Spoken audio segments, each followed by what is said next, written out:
He handed me the court summons like he was giving me a receipt. No hesitation, no explanation, just a white envelope with my full name printed in thick, impersonal font. "You've been served," he said, then walked back to his car. I stood on the porch in my robe and house slippers, the sun barely over the rooftops, and tried to make sense of it. My son, my only son, was suing me. The papers said it was about disturbance of privacy and unwelcome interference in household affairs. I read the sentence twice before it truly landed. This wasn't a neighbor's complaint or a clerical error. It was his handwriting on the attached statement, his lawyer's letterhead, his signature.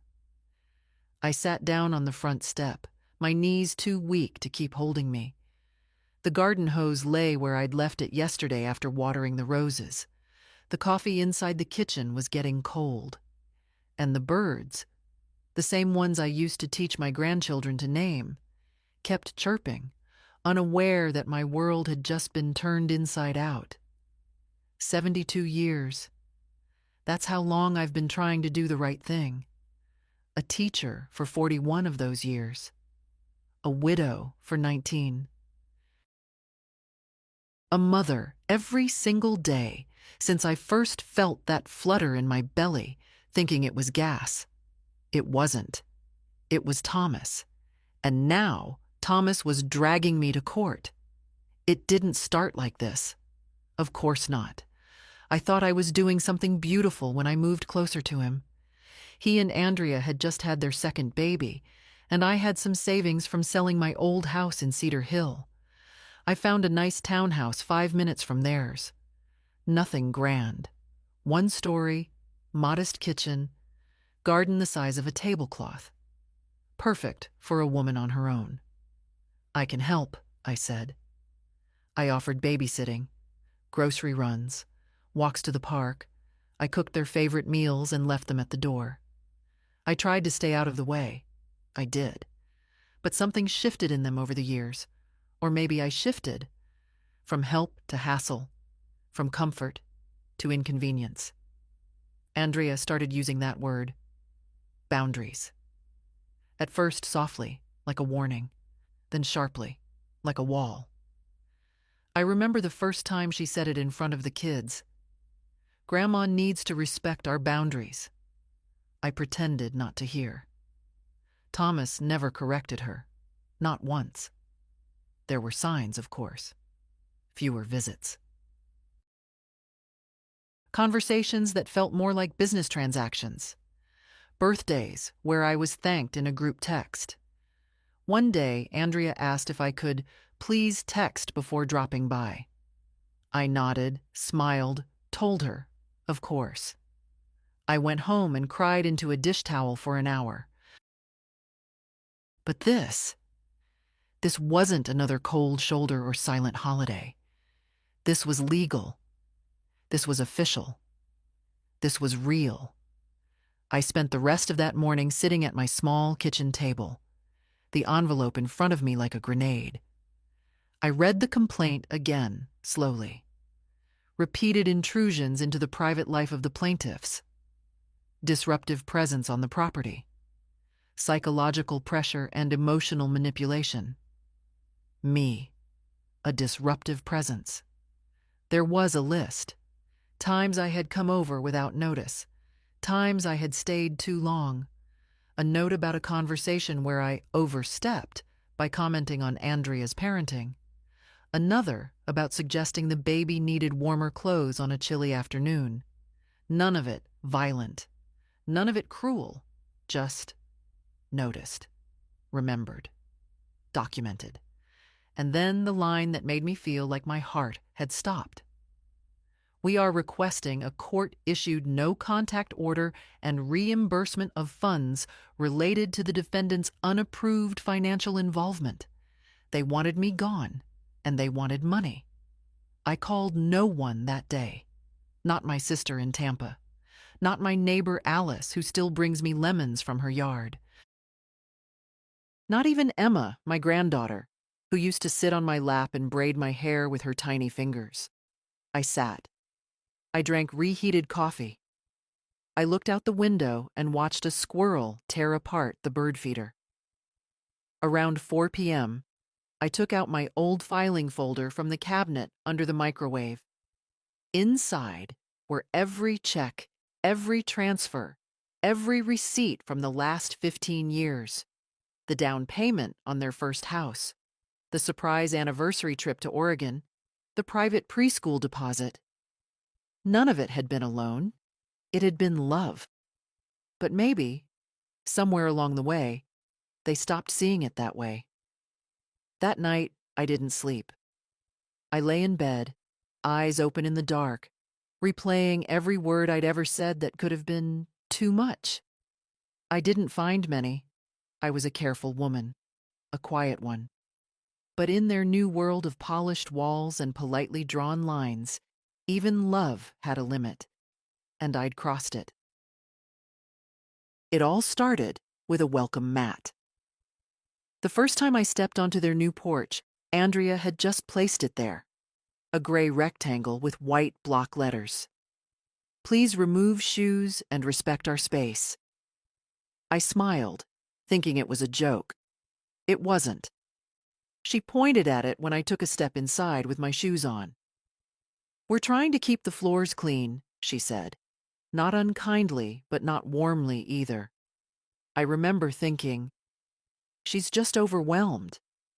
2 kids under 4, new house, a husband who still worked 12-hour shifts.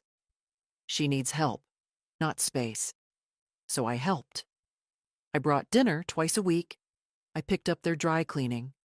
I stocked the pantry when they were out of town. One time, I noticed their bathroom cabinet was a mess. Vitamins, cough syrup, open toothpaste. I bought organizers and sorted it. The next week, Andrea had moved it all back and said nothing. After that, I told myself I'd only do what I was asked to. But they rarely asked. Thomas had changed too, though more quietly. My boy, who used to call me during his lunch breaks, now texted, "Busy, we'll call later." And later rarely came. His voice, when I did hear it, was flat, polite. Like he was talking to someone who might write a Yelp review. I blamed work. I blamed stress. I blamed myself, though I couldn't say for what. But even in all that coldness, there were good days. Emma would run to me when I visited, arms open, giggling. Ben, the younger one, once fell asleep on my chest, warm and heavy like a little loaf of bread. Those were the moments I held on to. When I sold my house, I didn't tell them how much I made. It felt safer that way. I used part of it to buy the townhouse near theirs. Andrea said, "That's great, Edna," like she was trying to sound enthusiastic but forgot how. I brushed it off. I wanted to be nearby, to be useful. But over time, being useful turned into being used, and then being tolerated. The first talk happened 6 months after I moved in. Andrea came over alone. She brought a list. "I just want to set a few expectations," she began, folding her hands neatly on her lap like a therapist. "We appreciate everything you do, but sometimes it feels a bit overwhelming." She meant me. I was the it. "I know you love the kids, but popping by unannounced isn't always convenient." I nodded.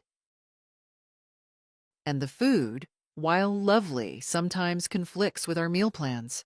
We're trying a no-dairy month." I nodded again. "And some of your comments about bedtime routines, screen time, things like that, well, they come across as judgmental." That stung. I had never judged. I had suggested. Gently. With concern, not criticism. But to her, concern was control. "Of course," I said. "I never meant to step on anyone's toes." Andrea smiled, satisfied, and stood up. After that, I stayed away more. I called before coming. Sometimes I didn't come at all. Weeks passed when I only saw the children from my window, being loaded into the car or playing in the yard. I waved. They didn't always see me. Once, Emma left a drawing on my porch, a flower, lopsided and bright. Under it, she'd written, "I love you, Gamma." I kept it on the fridge until it curled at the edges. Then came the emails. Thomas started sending short, clipped messages. "Mom, please don't bring over meals unless asked. Please refrain from discussing parenting choices in front of the children. Andrea feels your visits are disruptive." Not we. Andrea.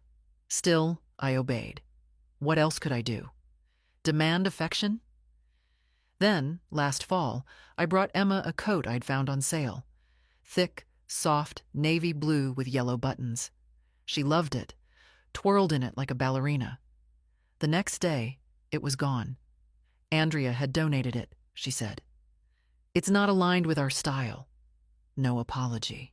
No thanks. Emma noticed. She asked me why I took the coat back. I didn't know what to say. "Maybe Mommy didn't like it," I said gently. Emma frowned. But I did. That winter, they didn't invite me for Thanksgiving. "It's going to be just the four of us this year," Thomas texted. "We need quiet time." I cooked a small dinner at home, roast chicken instead of turkey. One candle lit at the table, one chair used. When Christmas came, they stopped by for half an hour. The kids got presents. I got a potted plant and a card signed, "With warmth, Thomas and Andrea." Not love, warmth. And now, a lawsuit for disturbing their privacy. That night, I pulled out the folder again. Inside were the bank statements, the tuition checks, the dental bills I'd covered, the emergency transfer for their car repairs last spring. All undocumented gifts. I never asked for repayment. I just wanted them to be okay. Now they wanted me gone, and money back. I ran a hand over the envelope, my name in bold letters. The woman they once called Mom, Grandma, our rock. Now an intruder. Maybe I had been blind, but I wasn't going to be silent. Not anymore. The strange thing is, you don't notice the moment when love turns into tolerance, and then into avoidance. It doesn't happen all at once. It's not a slammed door or a shouted insult. It's a smile that doesn't reach the eyes, a hug that becomes a pat, a phone call that goes to voicemail more often than not. I had been losing my son in inches. I suppose the first time I truly felt it was when he stopped calling me Mom. He started using my name. Edna said she'd pick them up. Edna brought food again. Not to my face, not directly, but I heard it once when Andrea was on the phone. "She means well," she told someone, "but Edna's just around too much." Just around. I had always tried not to be a burden. When Thomas was little, I worked nights so I could be home with him during the day. I patched his jeans, made his Halloween costumes from old sheets and yarn. He never lacked for love, even when we lacked for money. I thought that counted for something, but maybe it expired. After the summons arrived, I spent 3 days in silence. I turned off my phone. I didn't answer the door. The blinds stayed closed. I moved through the house like a guest, touching things lightly, as if they no longer belonged to me. I reheated the same cup of tea 4 times a day and still never finished it. On the 4th morning, I opened the envelope again. The words hadn't changed, still cold, still calculated. But this time, I looked for the spaces between the lines. What weren't they saying? There were phrases like emotional strain, pattern of boundary crossing, refusal to respect the family's autonomy. No mention of the birthday parties I organized. The nights I stayed up with a teething baby so they could sleep. The grocery bills I covered without being asked. I pulled out a pen and started a list. Not to send, not to argue, just to remember. It started with June 2017, down payment on their first home. Then, August 2018, emergency dental bill for Emma. March 2019, I kept the kids for 2 weeks straight while they went to a retreat. The list grew. 27 items before I even reached 2021. And I thought, if this goes to court, I won't bring this. I won't try to outmoney them. That's not what this is about. This is about being erased. That afternoon, I forced myself to leave the house. I needed advice. Not legal, not yet. I needed clarity. There was only one person I trusted for that. Her name was Ruth, and we'd taught together for nearly 3 decades at Westwood Middle School. She was 74 now, had a cane she called Harold, and a voice like an unlit match. I called her from a bench near the pharmacy. "You're telling me," she said after I explained everything, "that your own son wants a restraining order because you dropped off a casserole without calling first?" I laughed, which surprised me. "It's not just that," I said. "They think I'm too present, too involved, too much." Ruth didn't speak for a while. I heard her stirring something, then calmly. "They're wrong. But even if they were right, since when is caring a crime? I don't want to fight them." "Edna," she said gently, "they declared the fight. All you can do now is decide whether to show up or stay silent. And you've been silent long enough." She was right. I didn't want revenge. I wanted to be seen, to be heard, to be acknowledged, not as a problem, but as a person. When I got home, I found a small envelope in the mailbox. No return address. Inside, a folded piece of notebook paper. It was from Emma. "Dear Grandma," it read. "I heard Mom and Dad talking. I think they're mad at you, but I don't know why. I miss you. I liked the blueberry muffins. Please don't be sad." I pressed the paper to my chest and sat on the porch for a long time. The sun was setting, casting gold across the lawn. For the first time in days, I didn't feel quite so invisible. There was still a voice that believed I mattered. One voice was enough to begin with. "You come by too much." Those were the exact words. No buffer, no hesitation. Just that, dropped into the air between us like a cracked plate. Andrea had her arms folded across her chest, standing in the middle of her polished kitchen floor, while Thomas stared into his coffee like it held better words than the ones he'd just heard. It was a Tuesday. I'd brought soup. Emma had been sick the weekend before, and I thought, foolishly, that a warm pot of lentil soup and some ginger cookies might be a comfort. I didn't call. I should have called, apparently. Andrea didn't even let me take off my coat. "It's not a good time," she said first. Then, "We've talked about this." And then, when I hesitated at the threshold, smiling stupidly, she dropped it. "You come by too much." I remember standing there with the handles of the soup bag digging into my fingers, the heat of the pot seeping through the fabric. Thomas finally looked up, but not at me, just over my shoulder, like he was waiting for me to vanish. He said nothing. That silence. It's what stayed with me most. Not Andrea's words. Not the way Emma peered around the corner and waved shyly before being ushered away.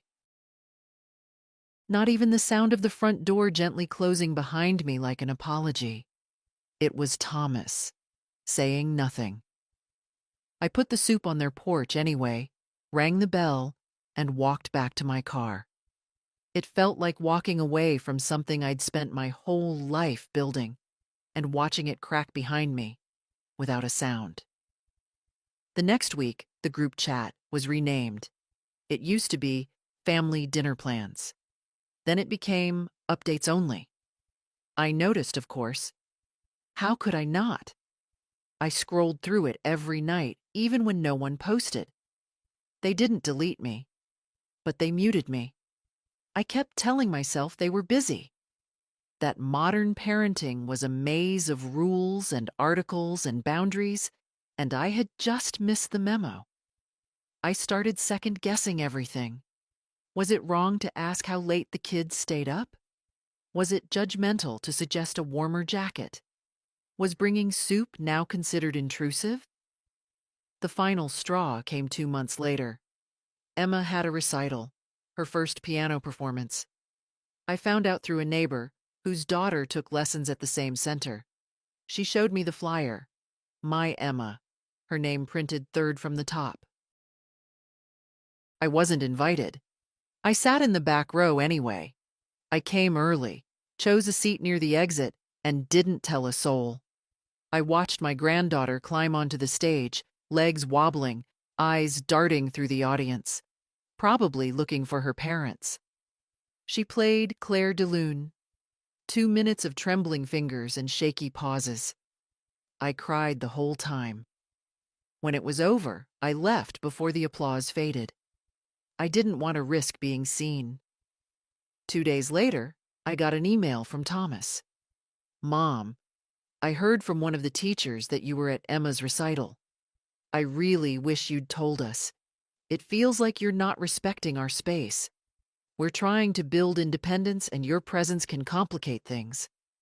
Let's talk soon. But please, try to understand our position. He signed it. Best, Thomas. Best. I read it 3 times, then closed my laptop and went outside. The hydrangeas needed pruning, and the sun was warm, and for 20 minutes I pretended I hadn't read anything at all. I didn't reply. That was the week the letter from the court arrived. Now, thinking back, I wonder if that soup was the moment Andrea made up her mind.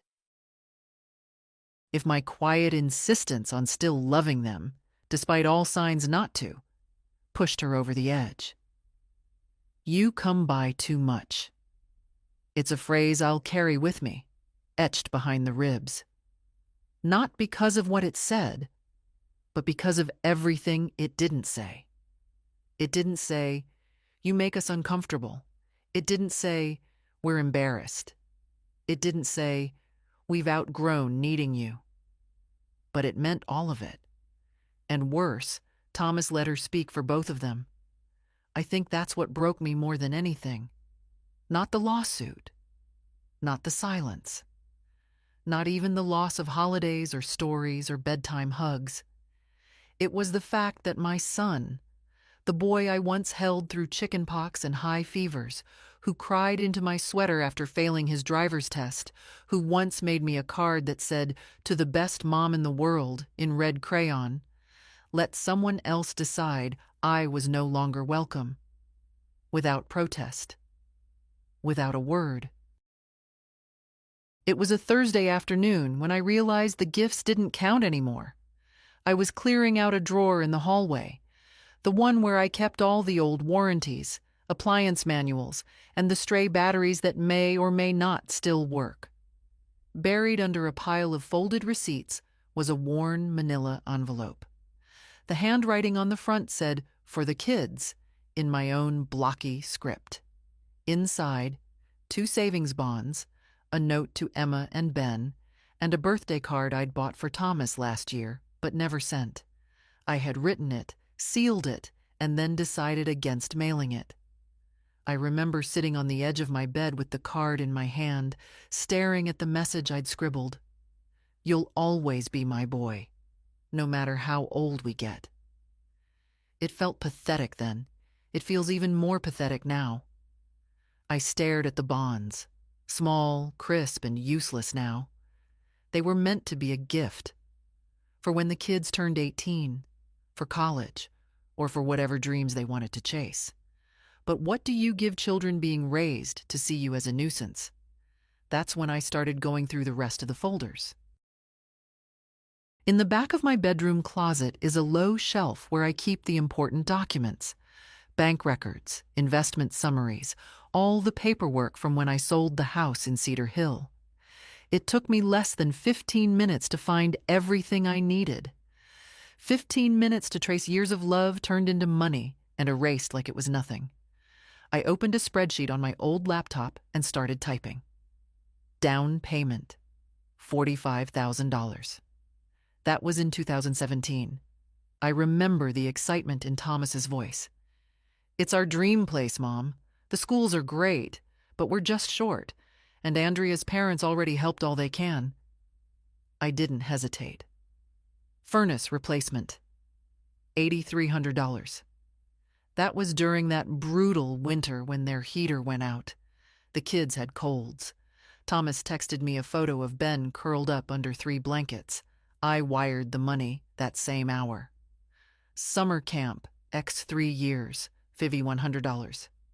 "Emma's shy," Andrea had said. "This camp really helps her open up." I wrote the check before she finished the sentence. Miscellaneous, groceries, babysitting, birthday parties I paid for and wasn't invited to, emergency vet bills, a deposit on their hybrid SUV. We just can't do another year with the sedan. I didn't write those ones down. They weren't formal. They were love. That's what I kept telling myself. It's love. You don't keep score with love. But now they were keeping score. In court. They wanted to be reimbursed. For what, exactly? For the groceries I left on their porch? For the school drop-offs? For the late-night calls when Ben had a fever and I walked them through what to do because Andrea panicked? I felt the heat rise behind my eyes, but I didn't cry. Instead, I picked up the phone and called a lawyer. The office receptionist sounded young, bored. "What's the nature of the issue?" she asked. "My son is suing me," I said. That got her attention. They booked me in for the following Tuesday. I hung up and stared at the list on my laptop screen. I scrolled, slowly, through the items. I imagined them all printed out in black and white, handed to a judge like a ledger of failure. Not my failure. His. Because no matter what they say in that courtroom, I know what's behind this. It's not about casseroles, or coat racks, or even Andrea's obsession with organic parenting blogs. It's about shame. Somewhere along the line, my son decided that I was embarrassing, that my background, public school teacher, single mother, modest tastes, didn't fit the life he wanted to show off. He built a life of brunches and minimalism and well-managed appearances, and I didn't match the furniture. He couldn't bring himself to say it. So they found another way to push me out. Label me intrusive. Brand me as the problem. Sue me. That night, I called no one, not even Ruth. I sat in my living room with a cup of chamomile tea and watched the shadows crawl across the carpet. My plants needed watering. My back ached from sitting too long, and still I sat. At one point, I opened the card again, the one I never sent. "You'll always be my boy." I tore it in half, then into quarters. I didn't cry. Some gifts don't count, I thought, not when people stop recognizing them as gifts at all. The next morning, I put on my walking shoes and headed to the post office. I mailed the bonds to Emma and Ben in 2 separate envelopes. No note, no explanation. Let them decide one day what they meant. I kept nothing. He raised his voice. Not a shout, not quite. But it was sharp. The kind of voice a man uses when he wants to sound reasonable while pushing you off a cliff. We were standing in my driveway, 3 days after I'd first spoken to the lawyer and Thomas had come by to talk. He didn't hug me, didn't step inside, just stood by his car, arms crossed, a crease between his brows like it was my doing. He had to come here at all. "I just think," he said, "you're making this more complicated than it has to be." I stayed quiet. I'd learned by now, when someone is trying to rewrite the past, silence unnerves them more than argument. "I mean," he continued, "we were just hoping for some space, some clarity. We didn't want to go this route, but you've made it difficult." That word again, difficult. "Your lawyer sent us a document," he added. "A response to the complaint." "Yes," I said. "I didn't expect that from you." I almost laughed. What did he expect? That I'd just curl up and disappear? Instead, I looked him in the eye. "What did you expect, Thomas?" He shifted.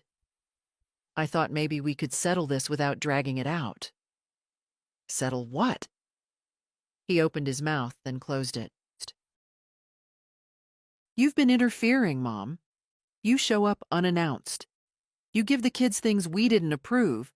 You question our choices." "You mean I loved you?" I said. He exhaled, like he was tired. Tired, as if I hadn't spent years holding up his life when he couldn't manage it. "It's not about love," he said. "It's about boundaries." There it was. That word. The shield. The verdict. "So you filed a lawsuit." "It's not personal." A laugh escaped me then, low, bitter, dry. "Not personal? You're taking your mother to court." He didn't answer. I stepped forward, slow. "Tell me, Thomas, when I stayed up with you all night before your exams, was that personal? When I used my savings to send you to college, personal? When I walked Ben around the block in the rain so Andrea could nap? When I sat in the back of Emma's recital and clapped with my heart in my throat, was that personal?" His mouth tightened. "We just need space." "You want space?" I said, finally letting the words rise. "Then say it. Don't dress it up in court orders and cold emails. Say what you mean. You're done with me. I embarrass you. You want me out of your perfect life." "That's not true," he snapped, louder now. "But you keep inserting yourself where you're not needed." There. Finally. The truth? Not loved. Not needed. That's what it came down to. I stepped back, feeling something inside me settle. Not break. Settle. Like a door closing, gently. Finally. "You're not getting a cent back," I said calmly. "Everything I gave freely. Because I believed I was part of this family. I was wrong. That doesn't make it a debt.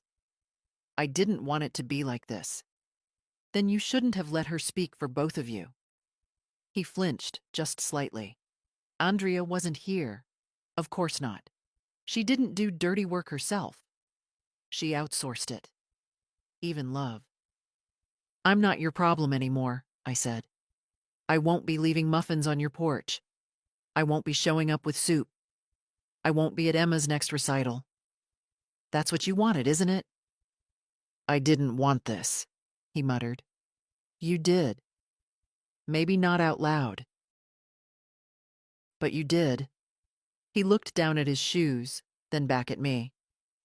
"So, you're really going to fight this? In court?" "No," I said. "I'm not fighting. I'm just going to be heard." He opened his mouth again, but I turned away before he could speak. I walked back into my house and closed the door, leaving him on the driveway with all the space he needed. Inside, I sat down at the kitchen table. I didn't cry. I didn't call anyone. I just breathed. Because when someone calls your love a disruption, the hardest and most dignified thing you can do is walk away without begging to stay. The lawyer's office was quiet, almost too quiet, like a dentist's waiting room without the magazines. The walls were bare, except for one bland watercolor of a lake, and the only sound was the distant hum of a printer in another room. Ms. Harper came out to greet me herself. Late 40s, firm handshake, no-nonsense tone. She didn't speak to me like I was fragile. I appreciated that. "Let's go over what we're looking at," she said, once we were seated in her office. "I've reviewed their complaint. It's worded carefully, but the goal is clear. They're requesting a legal no-contact boundary within a certain proximity of their residence and school, plus restitution of financial contributions they claim were unsolicited and burdensome." She paused. "You okay to continue?" I nodded. I didn't feel small in that chair. I felt steady, grounded. Like the first time I stood in front of a classroom, chalk in hand, 30 pairs of eyes waiting to see if I knew what I was doing. "They're framing it," she continued, "as an issue of repeated boundary violations. The term emotional coercion appears more than once." I raised an eyebrow. "Is that what we call being a mother now?" She gave me a small smile, not patronizing, real. "Your response, if we go formal, can include your own documentation, timeline of your involvement, financial records, anything that reflects mutual consent. But you need to be prepared for how they'll present you in court, as meddlesome, overbearing, invasive." I leaned back. "They've already done that in real life. The courtroom won't surprise me." Ms. Harper nodded, then pulled out a folder. "Now, I need to ask you something hard." I braced myself. "If this goes public, not in the media, but among family, friends, community, are you prepared to be seen as the mother who took her son to court over parenting disagreements?" I looked at her directly. "No one's calling it that because I didn't start this." "I know," she said gently. "But people will take sides. Some quietly, some loudly. You'll lose more than just proximity to your grandchildren." I folded my hands in my lap. "I already have." We discussed strategy. Not to attack, not to humiliate, but to clarify. I wouldn't countersue. I wouldn't ask for damages. But I would defend my name, my intention, my worth. Ms. Harper agreed.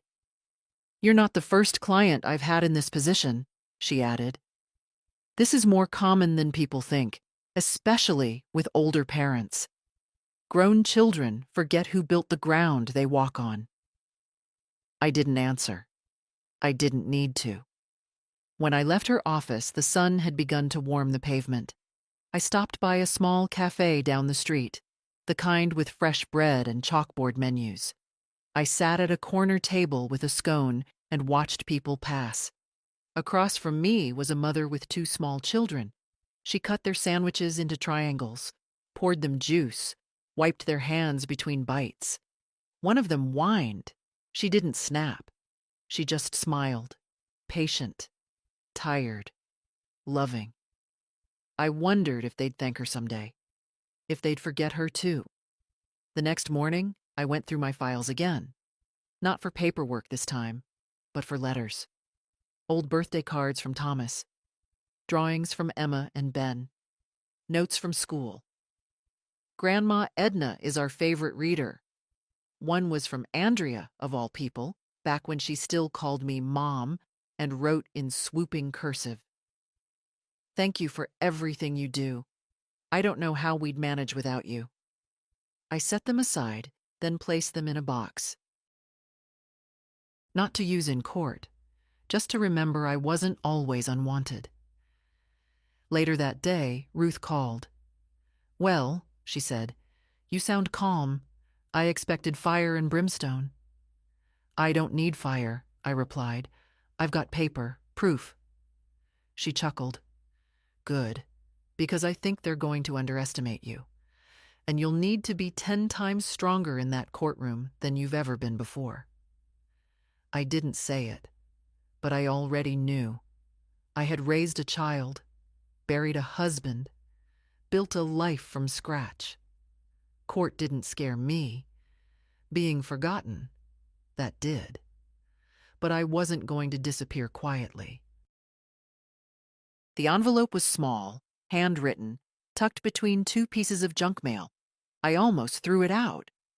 Then I saw the familiar scrawl. Emma. My heart jumped. I sat down on the porch steps and opened it right there, hands trembling like I was 16 again, reading a note from a boy. Inside was a piece of lined notebook paper, torn at the edge. No preamble, no dear grandma, just her words. Honest, raw, careful in the way only a child learning the weight of truth can be. I heard Mom and Dad talking. I wasn't supposed to, but they were loud. Dad said he didn't want to do this, but Mom said you needed to learn a lesson. She said you were too much. He said you weren't. But then he stopped talking. I don't know what's happening, but I don't like it. I miss you. I think you're the only one who really listens to me. You don't make fun of my drawings or tell me to stop talking so much. You always look me in the eye. I'm sorry, Grandma. At the bottom, just her name and a small heart. I sat there for a long time. It was late afternoon, and the shadows of the maple tree stretched across the yard like fingers reaching for something lost. The birds were quiet. The wind was dry. And somewhere in the distance, a dog barked like it had something urgent to say, but no one to say it to. I read the note again. She had heard. She had seen. Children always see more than adults think they do. We pretend our decisions are private, that our arguments stay behind doors. But the little ones, they feel everything. They carry what we whisper like it's written on their skin. And Emma, she was carrying all of it. That night, I wrote her back. Not through her parents, not through email. I used the same kind of paper she had, lined, torn at the edge. My darling girl, I'm not angry with you. You've done nothing wrong. I miss you too, more than I can say. Sometimes grown-ups forget how to speak softly. Sometimes they think protecting themselves means closing doors. But you have always had an open heart, and I am so proud of you for that. Whatever happens, I want you to know that I love you. That hasn't changed. It never will. And no matter what they say or do, you can always write me. Always. I folded the letter, slid it into an envelope, and walked it to the post office first thing the next morning. No return address. Just her name and their house number. Let Andrea open it. Let her read it. Let her seethe. I had no more use for hiding. The next day, my phone rang. I didn't recognize the number, but something told me to answer. Grandma? Her voice was whispering, barely audible. Emma? I kept my voice low, calm. I used Mom's phone. She's in the shower. My heart thudded. Sweetheart, you shouldn't. I had to. I wanted to say thank you for the letter. I put it under my pillow. Silence. Then, Grandma, are you mad at Daddy? I closed my eyes. No, Emma. I'm hurt. That's different. Will you still come to my next recital? I took a breath. I don't know, baby. That might be hard right now.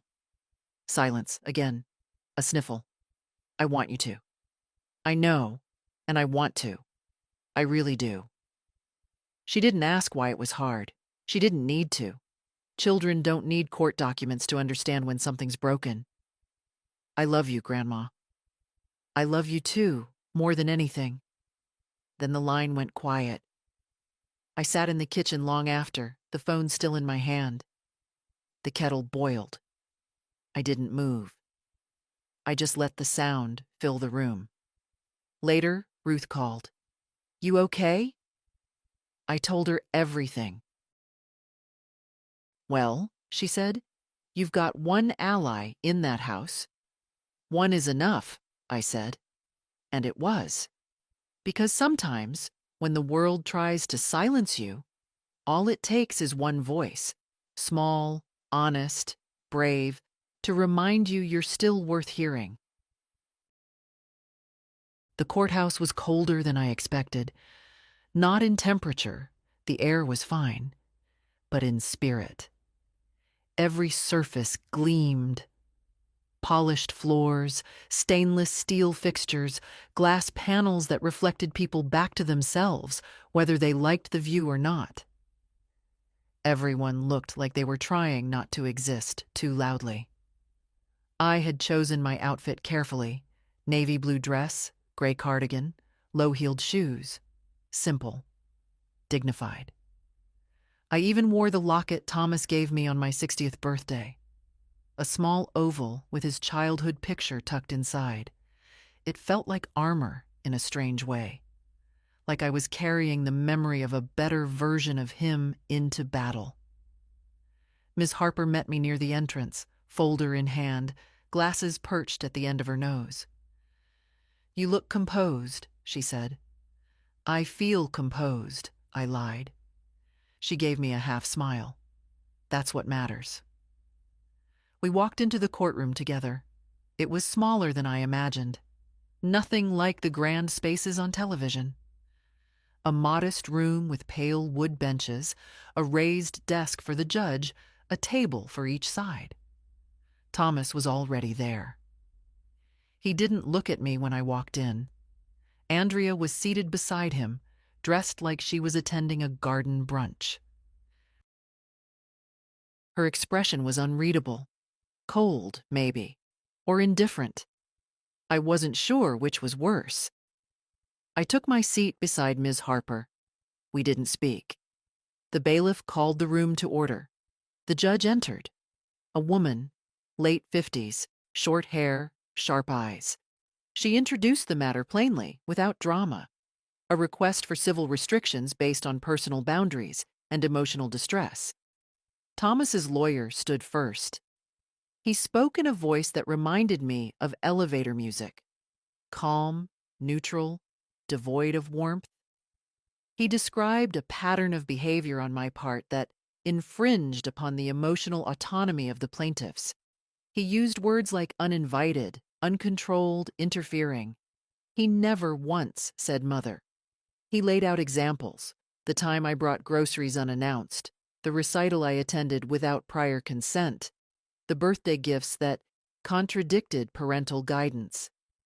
He made me sound like a storm that wouldn't pass. Thomas sat beside him, still not looking at me. Then it was our turn. Ms. Harper stood with her hands folded gently in front of her, calm and certain.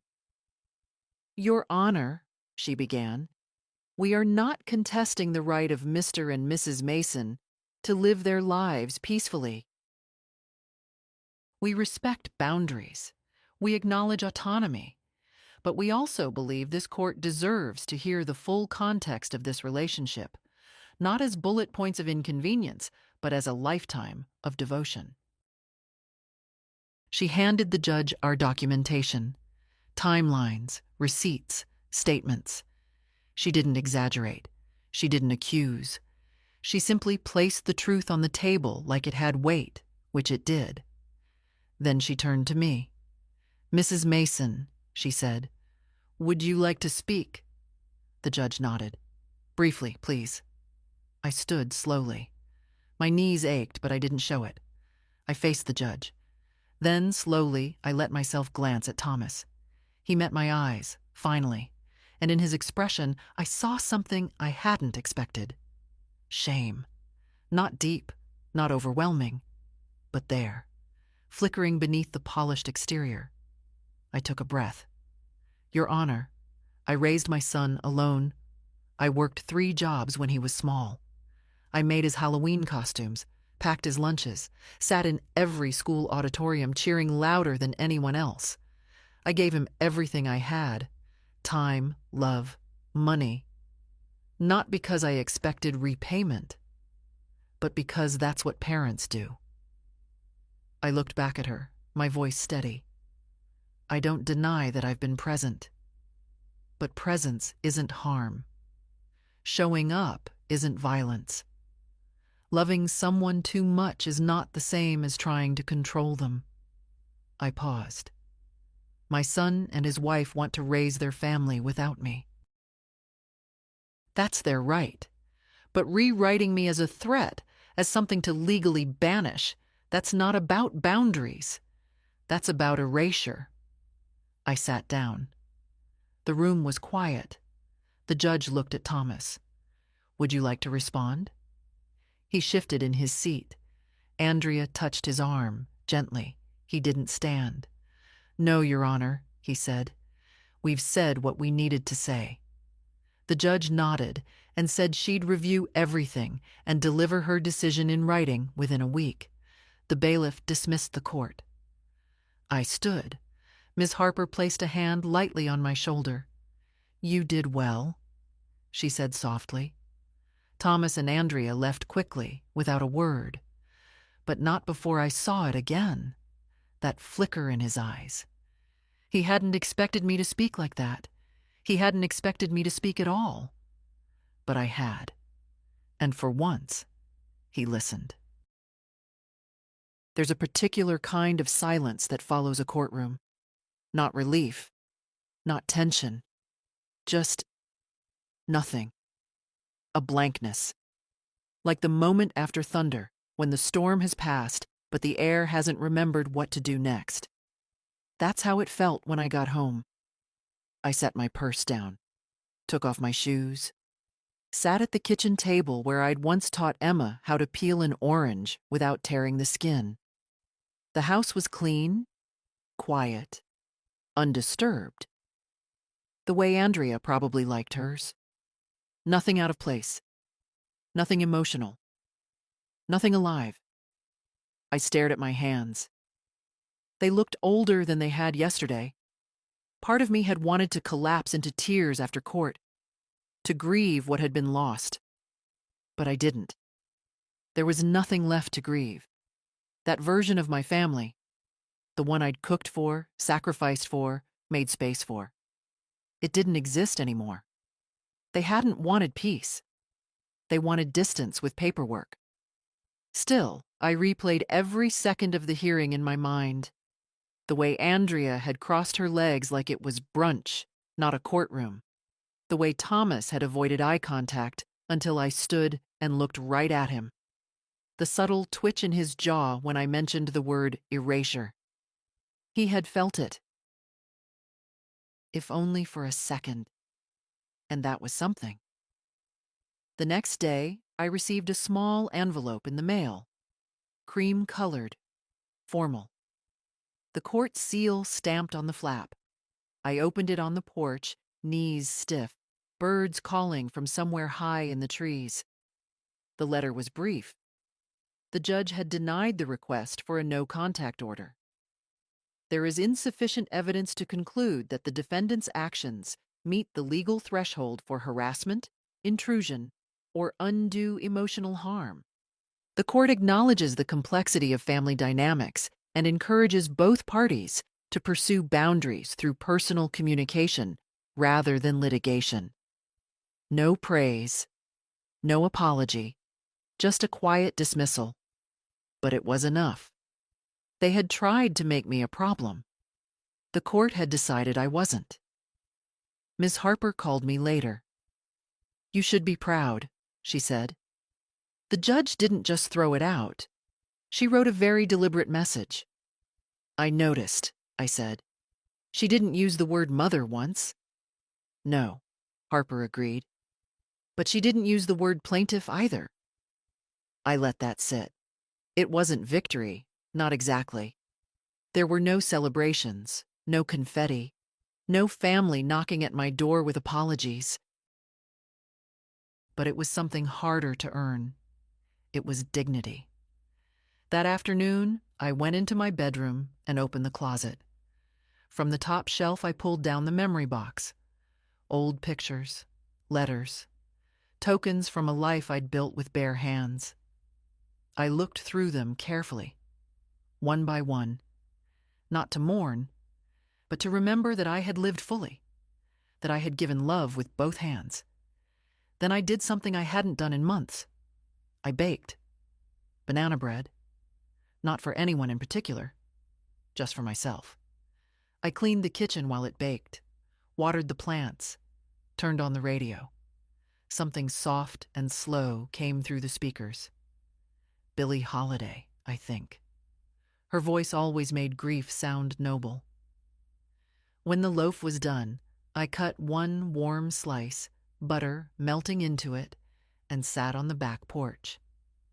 I ate slowly, watching the sun set behind the neighbor's oak tree. The world hadn't changed, but I had. They didn't call. Not that day. Not the next. Not even after the court's decision arrived at their door. I know because I watched the mail carrier from my window, saw him place the same cream-colored envelope into their box 2 days after I received mine. Andrea stepped out to collect it. She didn't look up toward my house. She never does. I waited. Not for an apology, I wasn't that naive, but maybe for acknowledgement. A message? A knock? A note left on the porch? Nothing. And Thomas? Silence. I suppose I should have expected that. It's easier to pretend nothing happened than to admit you tried to erase your own mother in front of a judge. And failed. Still, the silence stung. It always does, doesn't it? Not the screaming, not the fighting, the absence. The decision to say nothing at all. That's what leaves the deeper bruise. But bruises fade. I started walking more. Early mornings, before the world got loud. There's a small path behind the townhouses, lined with hedges and those stubborn weeds that bloom anyway. It became my quiet place. My reminder that growth doesn't always ask permission. One morning, a week after the ruling, I saw Emma waiting near the end of the path. She stood near the mailbox with a book in her hands, shifting from foot to foot. I froze. She spotted me and waved shyly. "Hi, Grandma," she said when I reached her. Her voice was soft, uncertain, the way someone speaks when they don't know which version of you they'll get. "Hi, sweetheart," I answered. My throat tightened. She looked older somehow, wiser, like the past few weeks had aged her in small, invisible ways. Children feel everything, even what they're not told. "I'm not supposed to talk to you," she whispered. I nodded. "I understand." She glanced around, then handed me the book. Anne of Green Gables. I smiled. "You gave it to me last Christmas," she said. "I thought you might want to borrow it back." I took it from her gently. "Thank you." We stood there for a moment, quiet. Her eyes were damp. "I don't think you're bad," she said suddenly. "I know what they said, but I don't think that." I crouched to meet her gaze. "Listen to me, Emma. You don't have to carry what isn't yours.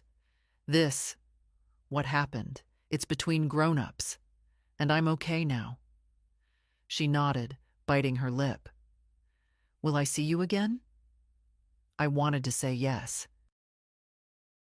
I wanted to say I'd always be nearby, that she could run to me whenever she needed. But I couldn't make that promise. Not now. Not with her parents watching every move. "I don't know, sweetheart, but you'll always be in my heart." She hugged me quickly, then stepped back and walked away, head down, bookless. I clutched the worn paperback to my chest and didn't move until she disappeared behind their front door. That evening, I wrote her another letter. "My darling girl, you are braver than you know and kinder than most adults I've met. Keep reading, keep asking questions. And remember, love isn't always loud. Sometimes it's quiet, tucked inside old books and warm memories. You have my heart. Always. I placed it inside the cover of the book and set it on her porch the next morning before sunrise. No one saw me, or if they did, no one stopped me. And that was enough. The house felt different after the verdict. Not quieter. It had always been quiet, but lighter, as if something heavy had been lifted off the walls. Maybe it was me. Maybe I'd finally stopped holding my breath. Still, I kept expecting some echo of them to reach me. A knock on the door. A hesitant apology. Even a new boundary, offered not through lawyers, but in plain human words. But nothing came. I filled my time with small rituals. Morning tea on the porch, a short walk to the market on Tuesdays. I joined a book club Ruth had mentioned, a group of women like me, with soft voices and sharp memories. We didn't talk about children much. Not because we didn't have them, but because we all knew the stories too well already. The disappointments, the drifting, the quiet cuts that only family can make. One of them, Lorraine, I think, said something that stuck with me. They want us present when we're useful, absent when we're not, quiet always. I nodded. But love doesn't work like that. No, she said. It never has. A week after the court's decision, I saw Thomas from across the parking lot. He was getting into his car with Ben. Our eyes met. Just for a second. He didn't wave. Neither did I, but he looked tired, older, less sure of himself. He used to look up to me. Now he could barely look at me. That's what happens when someone's story no longer fits the facts. They look down. They walk away. They let silence fill the gaps they don't want to explain. Later that afternoon, I received an email. From Andrea. Edna. We received the court's decision. We won't pursue further action, but we do ask that you respect our space going forward. Please do not drop by unannounced or leave things on the porch. If Emma or Ben reach out to you, we will handle it internally. We appreciate your understanding. No greeting, no sign-off. Just that.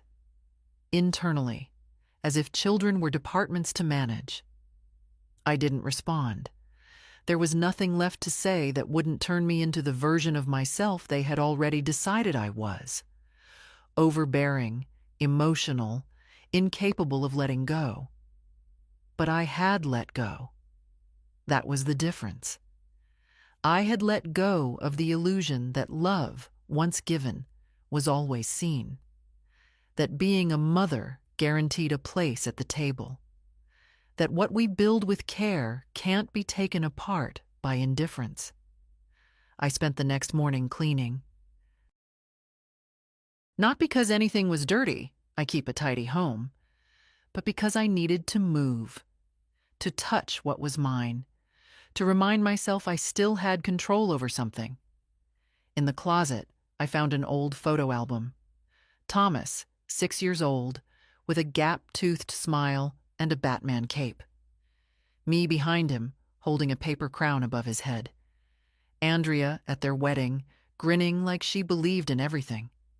Emma's first steps. Ben's sticky fingers on my cheeks. A life lived in snapshots.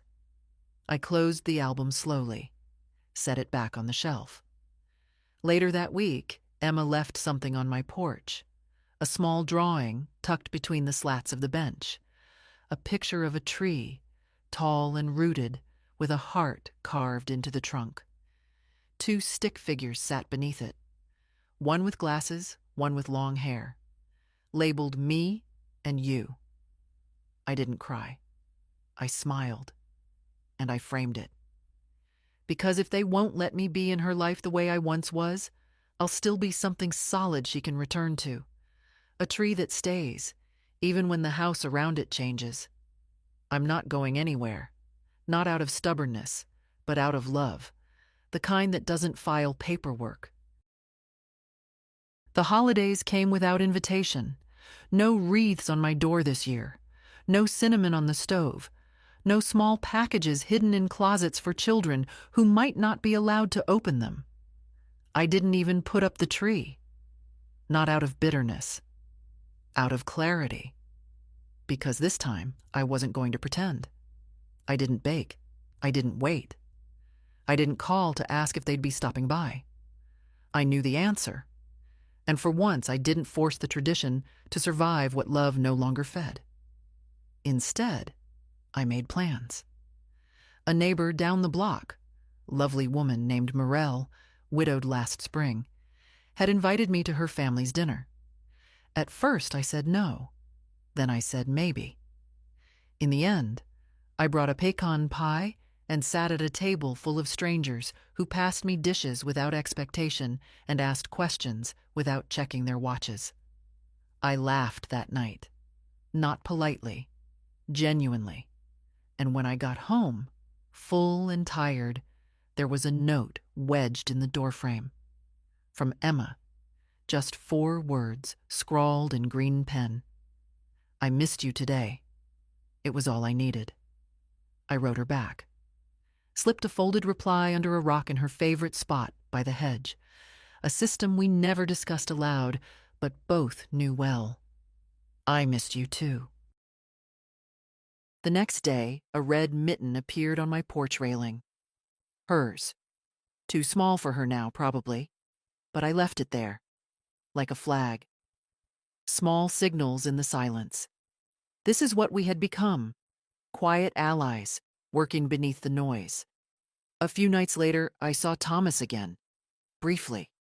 He was alone this time, walking back from his car, shoulders hunched like the cold had gotten under his skin.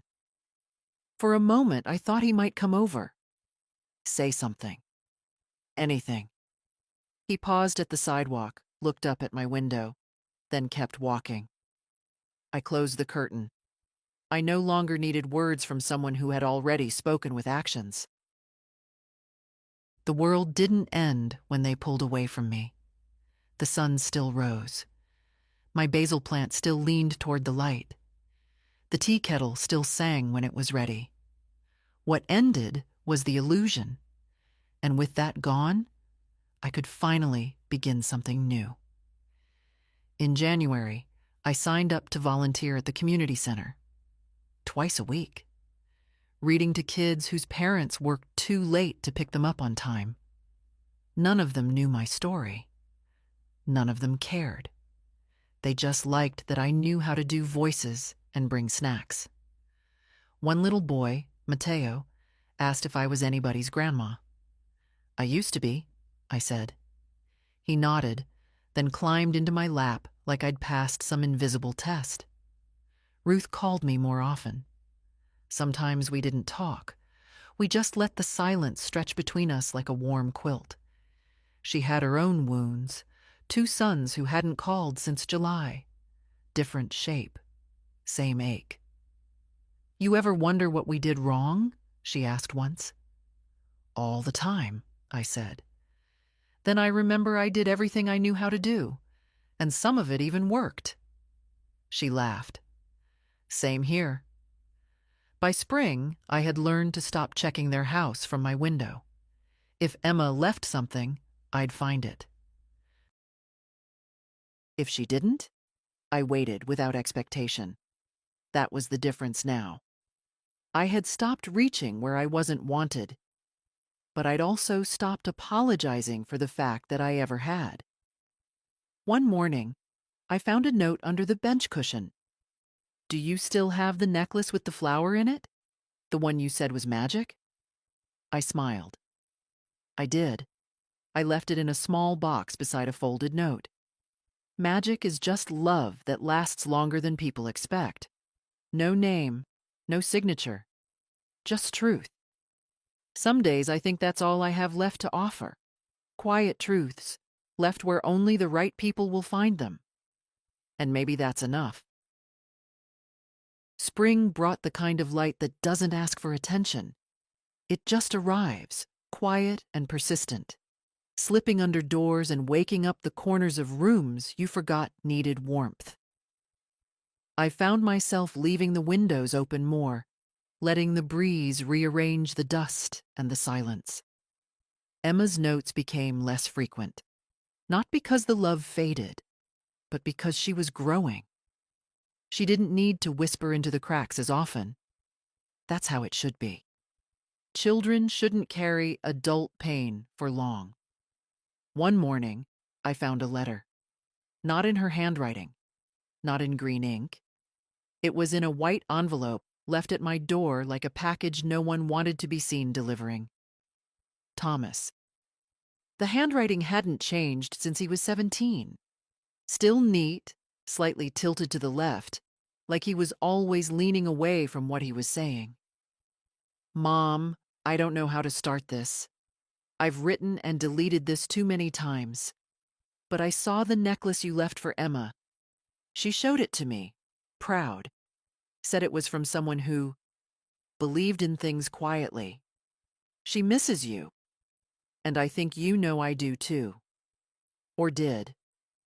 Or maybe I'm just realizing it now. I'm not writing to fix everything. I don't think that's possible. But I wanted you to know. I didn't expect it to go that far. The court. The distance. I didn't expect it to hurt the way it did. Andrea thought we were protecting the kids. I think maybe we were just protecting ourselves. From guilt? From facing things? You didn't deserve what we did. I know that now. That was the first page. There were 2 more. Stories. Regrets. Moments he remembered. The time I stayed up helping him memorize science terms. The birthday I worked 2 shifts just to buy him that red bike. The day Andrea miscarried and I sat with them both in silence, not asking questions, just holding space. He remembered more than I thought. At the end, he wrote, "I'm not asking for anything. I just wanted to say this out loud. Finally, I'm sorry."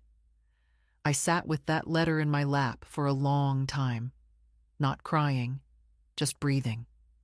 Sometimes love doesn't return in the way you want. It doesn't come with hugs or sweeping apologies or open arms at the doorstep. Sometimes it arrives folded, late, and unsure of itself. But it comes. I didn't reply. Not immediately. I let it settle. Then I wrote him back, plain and simple.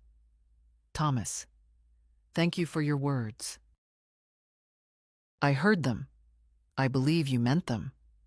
That's enough for now. Tell Emma I still believe in magic." That night, I slept deeply for the first time in months. No dreams, no heaviness, just rest. A week later, I received another note. This time, it was Andrea. Her tone was different, not warm, but not sharp either. Careful, like someone stepping onto ground they're not sure will hold. "Edna, I know we've hurt you. I don't know if I'll ever be the kind of person you hoped I'd be in Thomas's life. But I do know you love our children, and they love you. Maybe we can talk. Not to fix everything. Just to begin again, with less noise this time." I didn't answer right away. I took a walk instead.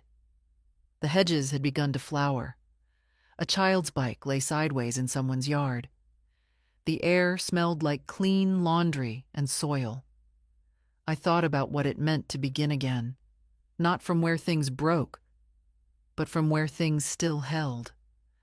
When I got home, I sat at the table, opened a fresh note card, and began. "Andrea, thank you for the olive branch. Let's talk soon. No expectations. Just honesty." We met at the park. Neutral ground. Public. Soft. Too open for anyone to raise their voice, though I don't think anyone planned to. Andrea arrived first. Alone. She wore that beige coat she always did.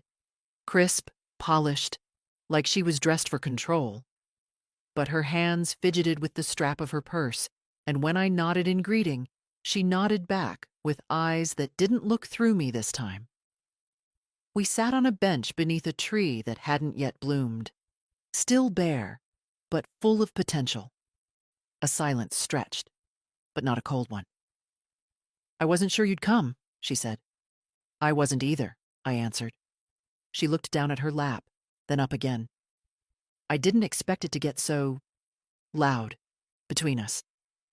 I let the words hang. I'd learned not to rush into filling silence anymore. After a moment, she continued. "I think I was scared," she said, "of being compared, of not being enough. You always knew what to say to the kids. You always knew what they needed, and I didn't." I blinked. That wasn't what I expected to hear. "I thought if I could just make space," she said slowly, "they'd see me more clearly. Without you in the picture, maybe I'd finally feel like I was enough for them." I looked at her. Really looked. This wasn't manipulation. This was something else. "Did it help?" I asked. She shook her head, smiling weakly. "No, they just missed you more." We sat in that strange, quiet peace that sometimes finds two women who've both loved the same children in different ways. Finally, she said, "I don't know what the future looks like. I don't know if we can fix all of it.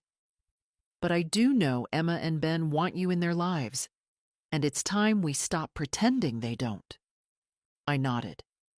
"I'm not here to replace anyone, Andrea. I never was. I know that now." We didn't hug. That would have been too much, too soon. But when she stood to leave, she paused. "Emma's recital is next Saturday. She asked if I'd tell you." I looked up at her. "Thank you." After she left, I stayed on the bench a while longer. The sun had begun to shift. Children ran by, chasing bubbles and kites, too young to know the kind of pain adults can carry, and sometimes put down. That evening, Thomas called.